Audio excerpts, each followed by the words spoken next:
Mengejutkan. Komisi Pemberantasan Korupsi, KPK, mengatakan pihaknya telah menandatangani surat penetapan atas Wakil Menteri Hukum dan HAM, Wamenkumham, Edward Omar Sharif Hiarij, alias Edi Hiarij, atau yang kerap dikenal Profesor Edi, sebagai tersangka kasus dugaan suap. Wakil Ketua KPK Alexander Marwata di Gedung Merah Putih KPK menyatakan bahwa Profesor Edi telah dijadikan tersangka sejak 2 minggu lalu. Momen ditangkapnya Wamenkumham kebetulan bersamaan dengan terangkat kembali kasus Jessica Kumala Wongso dalam serial Netflix Ice Cold. Lantas, apa yang telah dilakukan oleh Profesor Edi? Apa yang menjadi sebab Profesor Edi dijadikan tersangka KPK? Apakah penetapannya menjadi tersangka terkait dengan kasus pembunuhan dengan pelaku Jessica Wongso? This is the true story of it.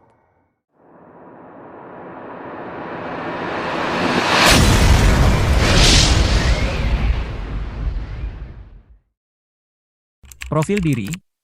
Profesor Dr. Edward Omar Sharif Hiarij, SH, M.Hum, adalah seorang akademisi dan guru besar ilmu hukum pidana di Fakultas Hukum Universitas Gadjah Mada, meraih gelar tertinggi di bidang akademis dalam usia yang terbilang masih muda, yaitu pada usia 37 tahun dari Fakultas Hukum Universitas Gadjah Mada, UGM. Pada awalnya ia berprofesi sebagai seorang akademisi yang bergelar profesor.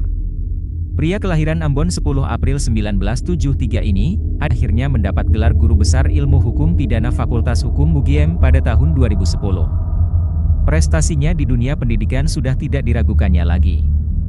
Terbukti pada usia 37 tahun sudah mendapat gelar profesor di UGM. Malang melintang di dunia pendidikan, akhirnya, pada tahun 2020, Presiden Jokowi memberikan kepercayaan dengan mengangkatnya sebagai Wakil Menkumham di Kabinet Indonesia Maju 2020 hingga 2024. Dalam perjalanan karirnya, mantan Wakil Rektor ini juga sudah menerbitkan sejumlah buku, di antaranya Asas Legalitas dan Penemuan Hukum dalam Hukum Pidana, Teori dan Hukum Pembuktian, Prinsip-prinsip Hukum Pidana, Pengantar Hukum Pidana Internasional, Hukum Acara Pidana, dan Pengadilan atas beberapa kejahatan serius terhadap HAM. Oleh karena itu, tidak heran Presiden Jokowi memberikan kepercayaan kepadanya sebagai Wakil Menkumham. Sebelumnya, ayah Edward memintanya menjadi jaksa. Namun di kemudian hari almarhum ayahnya meminta Edward menjadi pengacara agar dapat membela masyarakat, saksi ahli dan film dokumenter Ice Cold. Munculnya Profesor Edi sebagai saksi ahli atas kasus penghilangan nyawa Wayan Mirna Salihin, dinilai penuh kontroversi oleh kalangan netizen. Ya sudah janjian wawancara, saya sempatkan waktu mereka wawancara di kantor cukup lama ya. Ya lebih dari 1 jam. Lebih dari 1 jam? Kayaknya iya, tapi saya sudah lupa juga ya. Oke. Karena sudah hampir 2 tahun yang lalu. Ya memang sih ada ada sign, tangan ya, ada sign kontrak di situ. Bayangkan adalah Mentor seperti itu tidak lagi membahas kejanggalan. Karena apa? Kita di Fakultas Hukum itu diajarkan postulat res judicata pro veritate habetur. Artinya putusan pengadilan itu harus dianggap benar dan dihormati. Jadi sudah tidak ada lagi perdebatan. Apalagi kasus itu sudah diuji 4 kali. 5, Prof. Mohon izin. PK 2 kali. Oh, malah dikatakan oleh Mas Sandi PK 2 kali, 5 kali. Jadi pengadilan negeri diputus 20 tahun, pengadilan tinggi 20 tahun, Mahkamah Agung 20 tahun, peninjauan kembali kata Mas Sandi 2 kali juga diputus 20 tahun. Dan no dissenting opinion. Berarti tidak ada pendapat hakim yang berbeda. Dugaan kasus gratifikasi. Edi Hiarij diduga menerima gratifikasi 7 miliar rupiah dari Helmut Hermawan, mantan Direktur Utama Perusahaan Pertambangan PT Citra Lampia Mandiri, Ketua Indonesia Police Watch, IPW.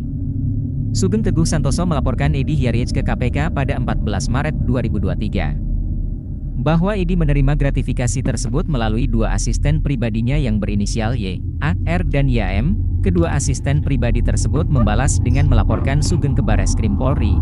Adapun Edi Hiarij awalnya memilih untuk tidak menanggapi secara serius. Akan tetapi, pada tanggal 4 April 2023 Edi melalui tim kuasa hukumnya melayangkan keterangan tertulis yang mendesak Bareskrim Polri untuk menetapkan dan menangkap Sugeng sebagai tersangka pelanggaran UU ITE. Penetapan tersangka. Komisi Pemberantasan Korupsi, KPK, membenarkan telah menetapkan Wakil Menteri Hukum dan HAM, Wamenkumham, Edward Omar Sarif Hiaryej alias Edi Hiaryen sebagai tersangka kasus dugaan suap dan gratifikasi. Surat perintah penyidikan, Sprindik, dengan tersangka terhadap Edi Hiaryej itu telah ditandatangani pimpinan KPK 2 pekan yang lalu, sebelum tanggal 9 November 2023. KPK turut menetapkan tersangka lain dalam penyidikan kasus dugaan korupsi tersebut. Putusan majelis hakim selanjutnya ditemukan adanya peran pihak tertentu yang turut serta dalam melakukan perbuatan pidana. KPK kemudian melakukan pengembangan penyidikan dan mengumpulkan berbagai alat bukti dengan menetapkan dan mengumumkan tersangka sebagai berikut. Yang pertama YMR. Kemudian pada penetapan tersangka Wamenkumham, benar itu sudah kami tanda tangani sekitar 2 minggu yang lalu Pak Sab ya sekitar 2 minggu yang lalu dengan 4 orang tersangka ya, dari pihak penerima 3, pemberi 1, itu clear ya. Meski demikian, kuasa hukum Edi Hiaryej, Ricky Herbert Parulian Sitohang membantah tudingan soal penerimaan gratifikasi tersebut. Dia mengungkapkan bahwa uang yang diterima Yosi adalah murni fee yang diterima yang bersangkutan untuk pekerjaannya sebagai pengacara. Ricky juga menegaskan tidak serupiah pun yang diterima oleh kliennya dan kliennya bahkan tak tahu menahu soal apa saja yang dikerjakan oleh Yosi. Berikut adalah rekaman wawancara Otto Hasibuan atas komentarnya terhadap Profesor Teddy yang telah dijadikan tersangka. Profesor Edi yang dulu sempat memvonis Jessica dan hari ini tersandung KPK katanya netizen kata karma dari kemarin itu gimana nih Pak? Waduh, saya nggak berani bicara karma ya. Edi itu sebenarnya sahabat saya. Ya, dia sahabat saya, dia di kelas saya di Gajah Mada. Ya, jadi teman baik lah sebenarnya. Walaupun saya agak waktu itu sedih juga kenapa ya dia sebagai seorang ahli, tapi podcast dia tidak bertindak sebagai seorang ahli pidana lagi. Dia sudah seakan-akan mewakili dia sebagai jaksa gitu loh.